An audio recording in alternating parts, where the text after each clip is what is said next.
Welcome back, listeners, to another episode of Susan LoPresti Wellness, Mind, Body, and Soul.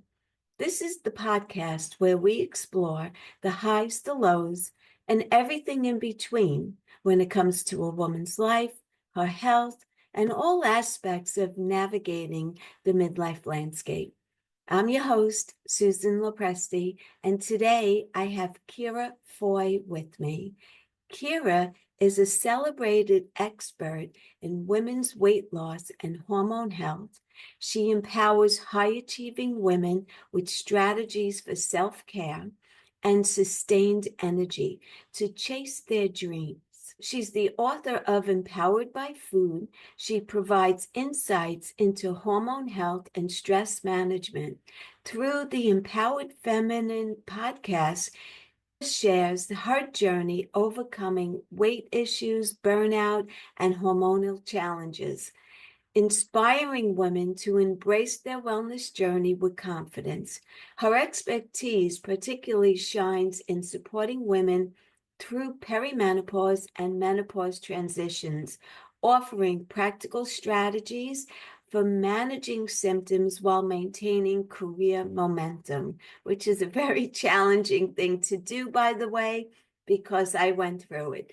Featured in top publications like Elle and Flair, Ciara expertise helps women worldwide achieve balance and success. I am so excited to have Ciara here with me. So just sit back and relax and let's take it away. Ciara, thank you so much for being here today. The first thing I want to ask you, when did your entrepreneurial journey begin and what took you down this path that you're on right now? Yeah, for sure. That's a great question. I'll take you back all the way to 2000. And at that time, I was a transactional law clerk on Bay Street in Toronto. So that's like Wall Street in Canada, right? Okay. And I was the woman at that time having smoothies in the lunchroom. And people were like, what the heck are you doing? So I always had a love for nutrition. I would go to the gym in the morning at 6 a.m. I established that habit by literally locking my makeup and everything in my gym locker so that I had to go to the gym in order to get to work. Wow. And basically what ended up happening was I thought I wanted to be a lawyer. I worked in this, very high performance environment. And I ended up getting to a relationship with a man who already was a lawyer. And he was like, hey, why don't you stay home and have kids instead? Like, we don't both need to be lawyers, right? And I was already working a lot. So, fast forward, I thought that was a great idea. And the reality of being a stay at home mom, and I was quite young, about 27 when my daughter was born, was that I felt like there was something in me, my purpose, that wasn't being attended to. So, by the time she was a year old, was going back to school for nutrition, really from a perspective of like a passion project and being like, I really want to keep my brain sharp and learn and have something to give to the world, but not as my full-time job. And by the time I was finishing that, my marriage was crumbling. And so I found myself in a position where, this was going to be my full-time gig. And so that is when I had to make some really tough decisions to keep myself in a lifestyle that I had become accustomed to. I bought 2 franchises. So I went 100% all in on my entrepreneurial journey. I, remortgaged my house. And that is where it really started, which was 2007. And my clinics opened 2008 and 2009. And that is when everything really just went full speed ahead. Were the franchises related to health and wellness? Yes. Yeah. So the franchises were a brand called You Weight Loss. The founders of that, one of them you might be familiar with, was originally Herbal Magic. So he was the founder of Herbal Magic. So they had come together and put together a whole food based plan with a naturopath from Toronto that I very much aligned with. And so I opened these two full service weight loss clinics. Yeah. And that was the start of that. And then it just took off from there. So mostly your clients are professional women, right? That are Yes. facing perimenopause and menopause. And so how do you help them navigate through all of that? Because I know it was a challenge for me when I was going through it. So I'd love to hear how you help out with that. Yeah, for sure. So, because my background was corporate and because I worked on Bay Street, which is, all high performers, I really had a good idea of, and I had watched and been friends with these women who burn the candle at both ends, put all of their time and energy into their work, and really were just, even at a young age, burning themselves out. So that's why I really focused on those women. After I sold my weight loss clinics and went into private practice, those are the women I want to help because I want to see women break through barriers. I want to see women well resourced and successful. I want to see women, whether it's corporate breaking through the glass ceiling or whether it's more women entrepreneurs who are, financially independent. But we can't do that if we are self-sacrificing. And that is what I saw was the plight of the high achiever, was that these were women who got, so much validation from what they did that they were addicted to work, but they were never taking care of themselves. And the relationship with themselves suffered as well as their health. And their ability to stay at that high performing level was just going downhill. Now, when you add perimenopause on Mm. top of that and menopause, it is a entirely different ballgame because what happens is I really believe it's a gift. And, from whatever you believe in, God, the universe is like, for women, this is the time when you can no longer get by just scraping by. You cannot continue to self sacrifice, put everybody and everything ahead of yourself. And instead, it is a time when you have to lean into taking care of yourself. Because if you don't, the road is extremely rocky, right? We can only, get through perimenopause and menopause and beyond by really leaning in to the relationship we have with our body, to partnering with her and to supporting her so that in turn we have the energy, we have the mental clarity, we have the passion and motivation to continue moving forward in our lives. Right. But I know women, especially like high-powered women, Mhm. they have a hard time focusing on themselves because they're Yes. so busy, especially if they have a family besides a high-powered job. Yeah. All they're ever doing is taking care of other people, whether it's work related or home related. So that must be a difficult barrier that you need to work with these women to break through to say, no, it's time to focus on you. Do you find that to be an issue in the beginning when you start working with the new client? Absolutely. I think it's always a challenge, and the reason why women, choose to work with me is because I have the strength and the confidence and also the lived life experience as a single mom with two girls and a business, and I've gone through a lot in my life that I talk a lot about on my podcast, including 4 years of court trials and family law. So, which is absolutely emotionally exhausting. So I've had so much lived experience that, and the confidence and the conviction that I have when I partner with somebody, it's like, you have to be all in. And I am the coach that is not just going to give you the information and be like, here's your plan, do this, because I know that 99% of people won't execute on it. And so that is where the coaching comes in, where the one on one is what I usually do with my real high performers, but also in my group programs.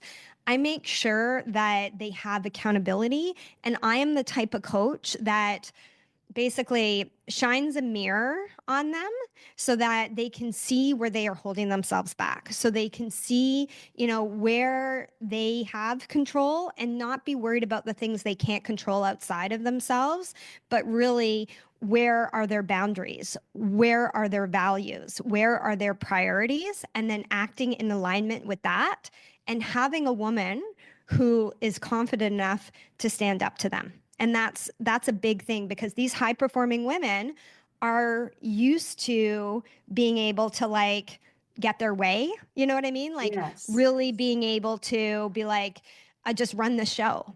And so when they partner with me, they know that they have an equal that is not going to allow them to self-sacrifice. Right. So that's part of it, is they know if they've listened to my podcast and they've listened to me, they know Ciara's the coach I need because she's not going to fall for my bullshit.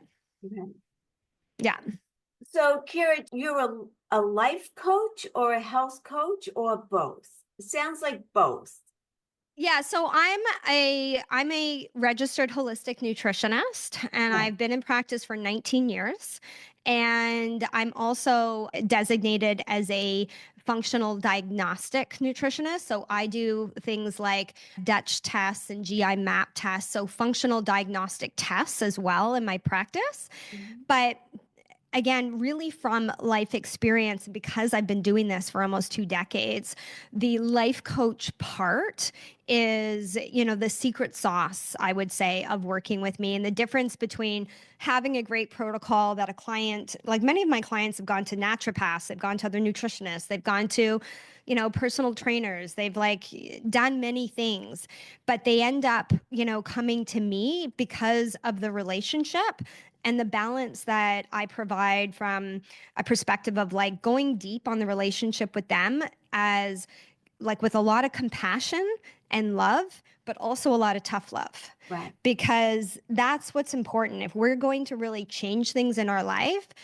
we're always going to be uncomfortable, right? There's Mm. always going to be resistance in changing, and it's constant, consistent baby steps, and really, getting rid of a lot of the numbing behaviors that we've used, whether that's food, alcohol, working too much, to Mhm. avoid how we're feeling, and really start paying attention to ourselves. What is going on in our own body? How do we actually feel? Right. And the more that we align with our values and to start taking action from that place, the more that they start feeling good. So, going to the gym is not about, oh, I have to burn calories or I have to do this. It's about, I am keeping a promise to myself.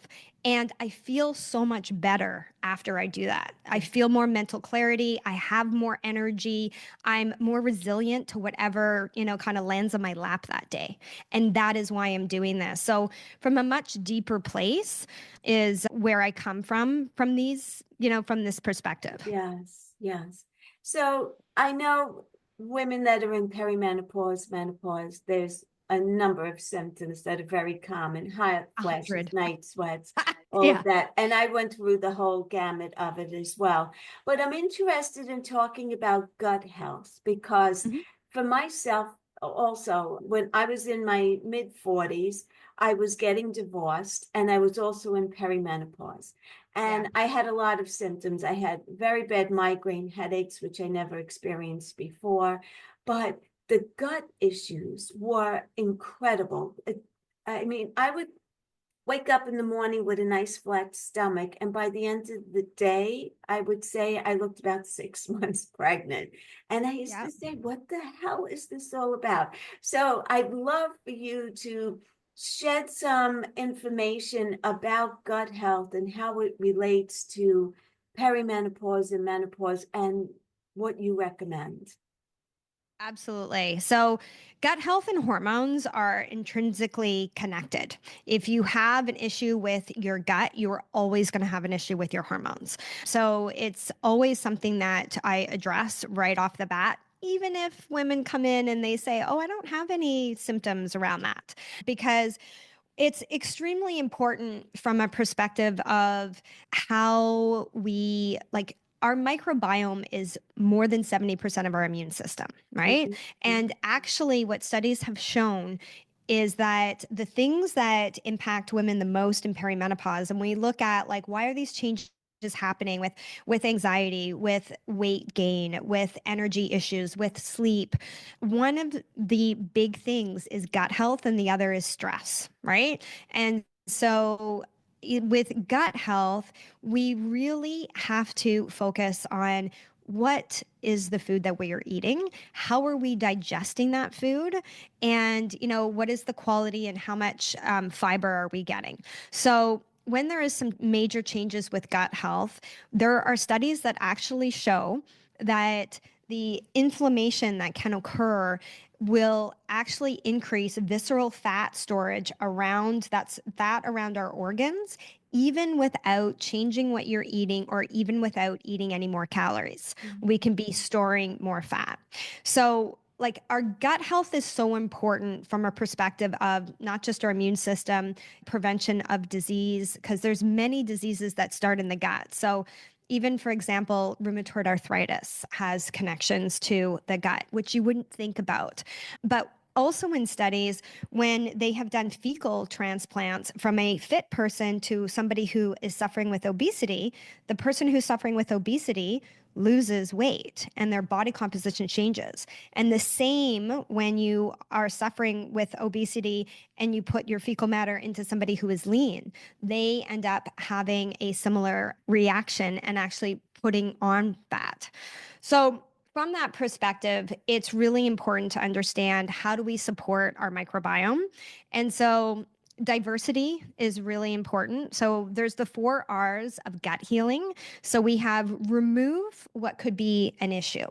And when we are stressed, which often happens in our 40s because of perimenopause, because of the major life changes that you're mentioning, that really impacts our gut because we have a gut brain connection. So mhm, stress directly impacts our gut. So we have to look at, what foods do we need to remove? What do we need to introduce? So reintroduction. And then we look at repairing the gut lining, the permeability in the gut, so that we're not having protein molecules that are slipping out into our bloodstream. right, Because when that happens, our body mounts a defense. And that's when people start developing these food sensitivities. And then we also have, so you have the remove, you have the repair, you have the reinoculation. And so that's when you're adding in probiotics, when you're reinoculating the gut. But one of the most important things for gut health is really diversity. So we are creatures of habit and we have to learn how to like switch things up. So when they talk about a plate full of colors, you do want to be getting, as many foods from different food families as possible. So just, switching up what is local, what is in season, those types of things. And for women, we want to be getting at least 25 grams of fiber is like the low minimum, but optimally 35 grams of fiber a day. good point. So yeah, so those are things that all are very important, but there's so many issues that can come up. Like another thing that causes a lot of gut issues is that as we get older, we have less hydrochloric acid, we have less enzymes, so we're not digesting our food as well. And that is, well, when you have low hydrochloric acid, that's going to lead to things like SIBO, which you have small intestine bacterial overgrowth. Mhm, And it's going to lead to, other issues where you get the bloating. I see a lot of clients that have bacterial issues, a imbalance of bad bacteria versus good bacteria. So, there's so many things going on that we have to be aware of, and they are very much connected to our immune system and disease prevention, so as well as hormones and how our hormones are being metabolized. So it's really an ongoing thing, and it takes a good 6 months. Like my clients that come in that might be just having some minor constipation or a little bit of bloating, That I can clear up fairly quickly from a perspective of changing what they're eating and getting rid of processed food and protein bars and packaged shakes and all of those kind of things, right? Like those are the things you want to get rid of and just bring in good, whole, natural foods. So that is super key. And that makes people feel really good right off the bat. But gut health is something that it's really like a 3 month and then like 6 months overall that you really need to be focused on that when there are more significant issues like a SIBO issue or something of that nature. So yeah, it's a huge part of the puzzle and cannot be ignored. And that's why I often have I have many friends who are fantastic personal trainers, fitness coaches, macro coaches, and when they have a client who's not responding, that's when they send them to me because they're like, okay, they're eating what they're supposed to, they're following their macros, it's not working, what's happening? And they send them to me. And so often we get caught up in I want to lose weight and tracking macros or tracking calories, but there is a lack of knowledge about a calorie is not a calorie. We have to look at the quality of food that we're eating Yeah, and our ability to digest and assimilate it properly. right. Yes, Yeah. because you could be counting calories from processed foods, and that's a whole different ball game than counting calories from nutritious whole foods. What's your feeling as far as eating animal protein?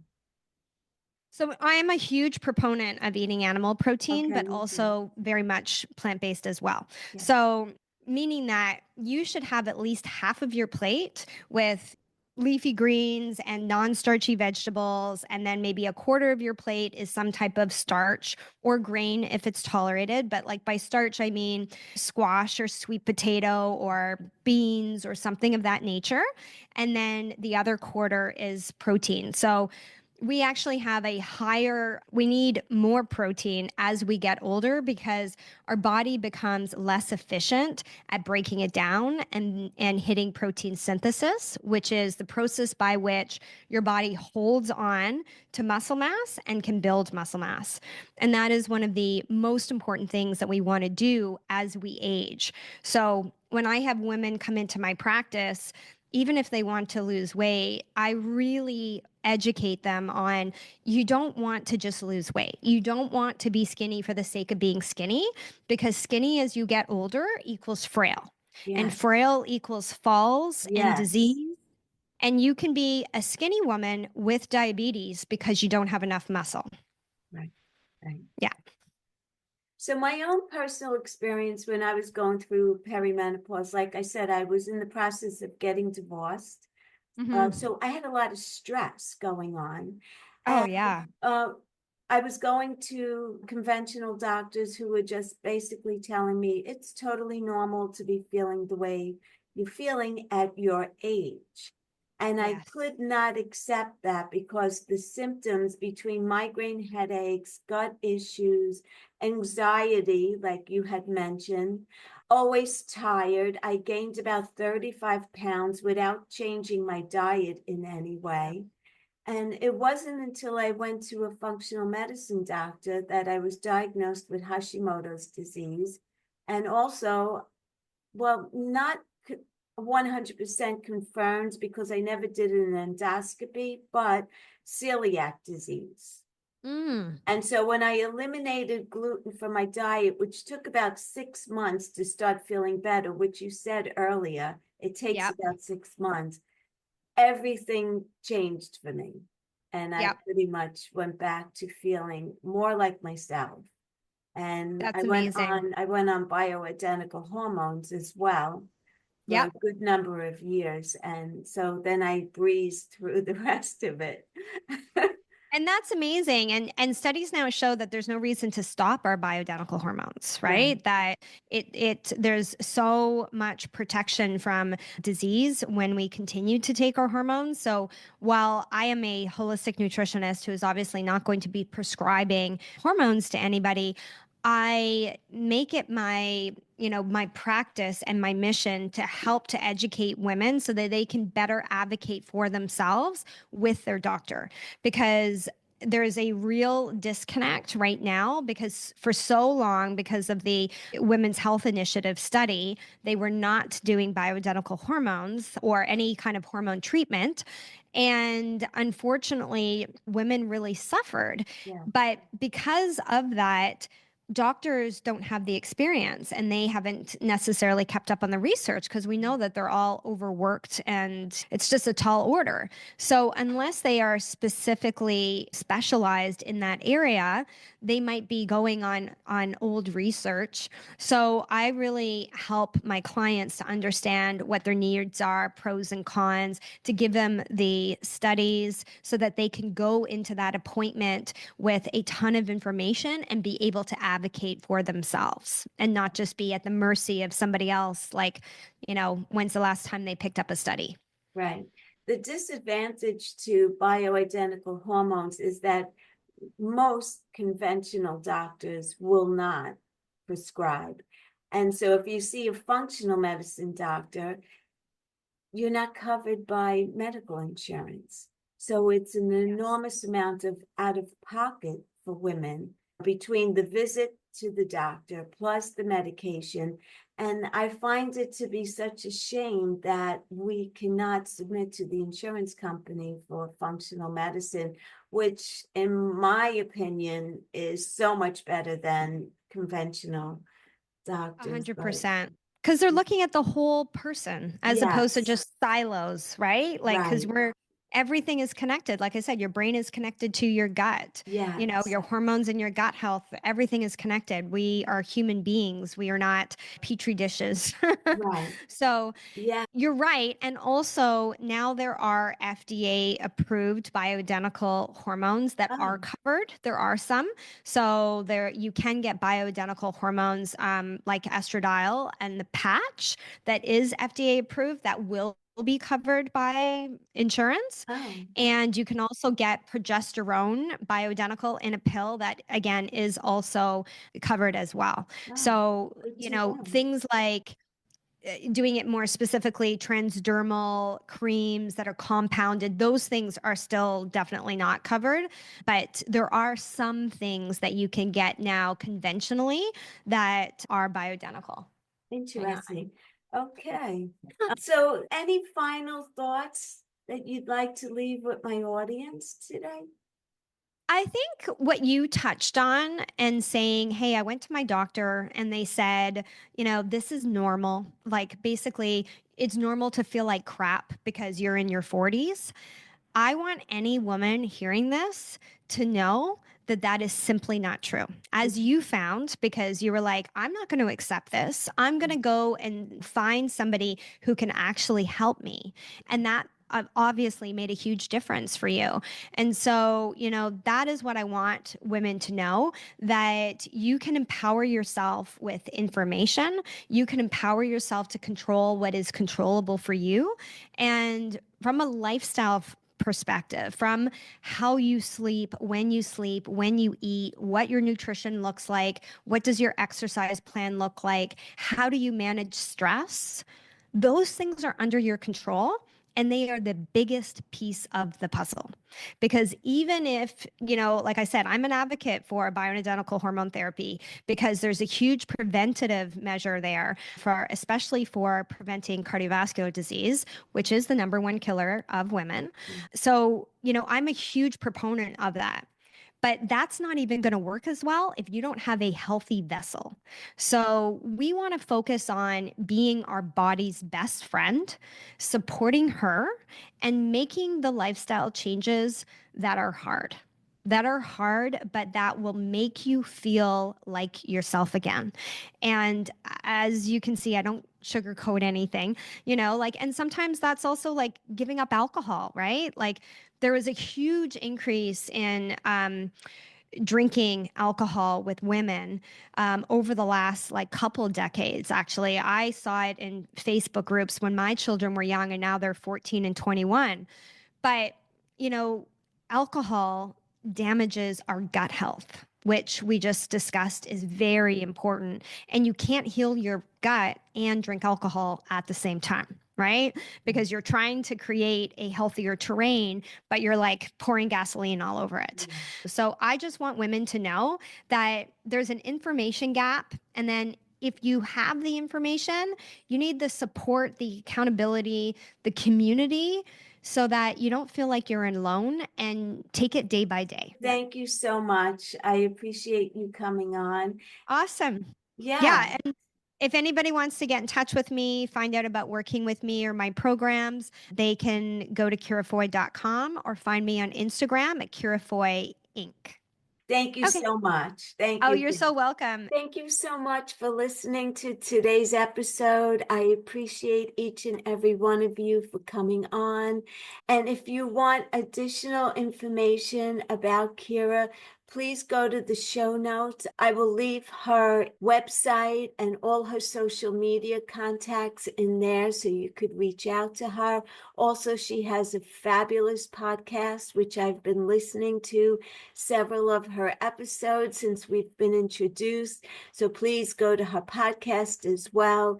Ciara is just a wealth of information for midlife women, which is what my podcast is all about. So I am so honored to have her on my podcast, and I look forward to seeing her here again very soon. Thank you to all who listen and support my podcast. If you enjoyed this episode, please share it out with friends and family who you think could benefit from listening to Ciara today. And also be sure to subscribe, and I will see you here next time. Again, be well, stay happy, and bye for now.